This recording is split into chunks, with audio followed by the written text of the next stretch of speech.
Bhavnagar airport ખાતે યાત્રી સેવા દિવસની ઉજવણીની માહિતી અર્થે પત્રકાર પરિષદ યોજાઈ। ભાવનગર એરપોર્ટ ખાતે યાત્રી સેવા દિવસની ઉજવણીનું આયોજન તારીખ 17ના રોજ કરવામાં આવ્યું છે, જેની માહિતી અર્થે પત્રકાર પરિષદનું આયોજન કરવામાં આવ્યું હતું। આ પત્રકાર પરિષદને એરપોર્ટ ડાયરેક્ટર તપન નાયક દ્વારા પત્રકાર પરિષદને સંબોધવામાં આવી હતી અને તારીખ 17ના રોજ યાત્રી સેવા દિવસ નિમિત્તે યોજાનાર વૃક્ષારોપણ સહિતના કાર્યક્રમોની માહિતીઓ આપવામાં આવી હતી। नमस्ते दोस्तों, मेरा नाम तपन नायक है, एयरपोर्ट डायरेक्टर भारतीय विमानपत्तन प्राधिकरण भावनगर हवाई अड्डा। आज का जो कल का जो हमारा कार्यक्रम है 17 सितंबर, जिसको कि पूरे देश के जितने भी एयरपोर्ट्स हैं इसमें यात्री सेवा दिवस के रूप में हम मना रहे हैं। और ये जो हम कार्यक्रम करेंगे ये नागर विमानन मंत्रालय भारत सरकार के तत्वाधान में भारतीय विमानपत्तन प्राधिकरण आयोजित कर रहा है। इस कार्यक्रम में हम जो हम मेन जो हम कार्यक्रम करेंगे उसकी रूपरेखा मैं थोड़ा बता दूं आपको।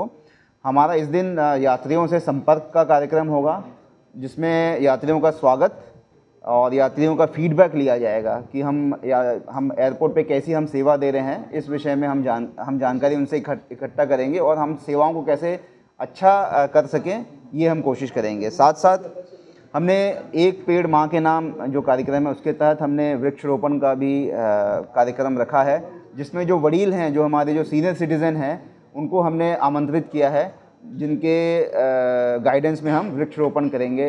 जो हमारा एयरपोर्ट है, जो हमारा एयरपोर्ट के बाहर का इलाका है और हमारी जो एयरपोर्ट कॉलोनी है, इन सब जगहों पे इसमें हमने सेल्फी पॉइंट्स और फ़ोटो पॉइंट्स भी बनाए हैं, जिसमें नरेंद्र मोदी साहब का कटआउट होगा और हमारे जो माननीय प्रधानमंत्री जी का के साथ में एक कटआउट के साथ में फ़ोटो खींचने का प्रावधान होगा। साथ में हमारा जो बैकग्राउंड होगा वो हमारा जो भावनगर एयरपोर्ट का फ़ोटो होगा और सामने जो हमारा हैशटैग होगा यात्री सेवा दिवस, ये हम करेंगे। इसके साथ साथ हम एक मुफ्त हेल्थ चेकअप कैंप भी लगाएंगे, जिसमें हम बाहर के जो टैक्सी ड्राइवर्स हैं या ऑटो ड्राइवर्स हैं या ऐसे कोई होंगे उनको, और साथ में ऐसे लोग जो कि अपने हेल्थ का ज़्यादातर ध्यान नहीं देते हैं, उनका हम हेल्थ चेकअप करेंगे फ्री में।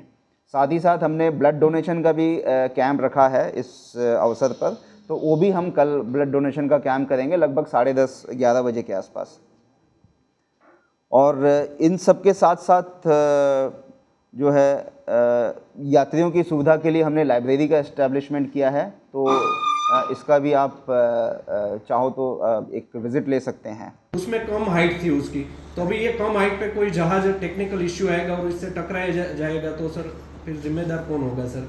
हम इसके बारे में अभी क्या करेंगे सर? 1 साल हो गया, 2024 में नोटिस दिया है, तो सर देखिए अभी इस विषय में तो मेरा कह पाना मुश्किल है, क्योंकि जो हमारे तरफ से जो कार्रवाई होनी थी या हमारे तरफ से जो एक्शंस लेने गए थे वो हमने ऑलरेडी ले लिया। अभी बेसिक मैं ये बोलूँगा कि जो समझ है हमारी जो यहाँ की पब्लिक की है ना, जो जागरूकता है इस एयरक्राफ्ट एक्ट के बारे में, तो ये लोगों में बहुत ज़्यादा नहीं है। पहले बिल्डिंग्स ऐसे ही बन जाती थी, कोई एयरपोर्ट की एनओसी की भी ज़रूरत नहीं पड़ती थी, लेकिन धीरे धीरे रेगुलेशंस बढ़ रहे हैं, धीरे धीरे जो है आपके जो गवर्नमेंट के नियम बढ़ रहे हैं। तो जिन्होंने, यही मैं बोल रहा हूँ कि अगर हमने किसी को नोटिस दिया, हम उनको भी सुनना चाहते हैं, भाई आपने कब बनाया, कैसे बनाया, क्यों बनाया, किसने परमिशन दिया, तो हम उनको भी सुनना चाहते हैं। तो ये सब चीज़ों के लिए समय लगता है। उनको नोटिस जब हम देते हैं उनको कुछ टाइमलाइन देना पड़ता है कि भाई वो जवाब दें उसका। ये टाइम कितना हुआ इसका मैं बताऊं, इसका क्या है ना, एक प्रोसेस होता है। जब आप किसी को कोई नोटिस या कोई आप इंटीमेशन देते हैं तो उनको एक मौका देना पड़ता है कि भाई आप उनकी बात सुनो। आपने बोल दिया कि भाई हाइट यहाँ पे आपने ज़्यादा बना दिया है, लेकिन उसको भी तो एक मौका मिलना चाहिए ना बताने का कि भाई मुझे मैं क्यों हाइट ज़्यादा बनाया या किस कारण से हो गया, या उसका क्या अपना सबमिशन है, तो वो भी हम मौका देते हैं उनको। तो ये सब लंबा प्रोसेस है, इसमें लगभग आपको 1-1.5 साल लग जाता है।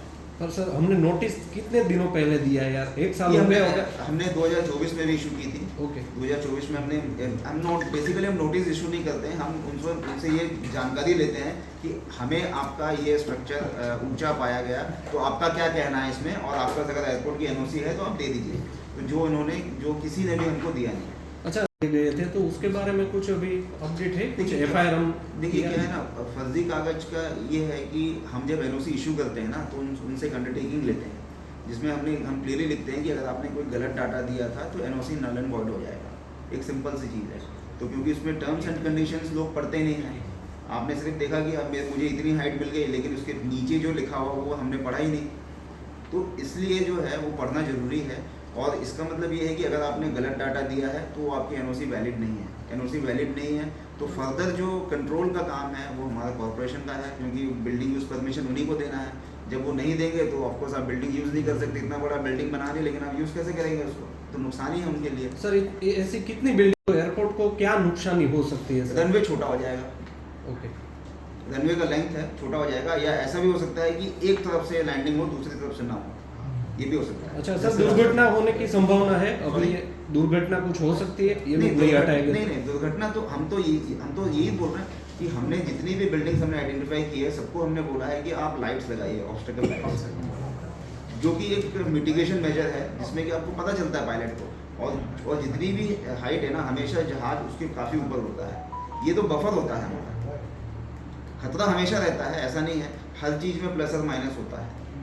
और अच्छा सर, कभी ऐसा हो गया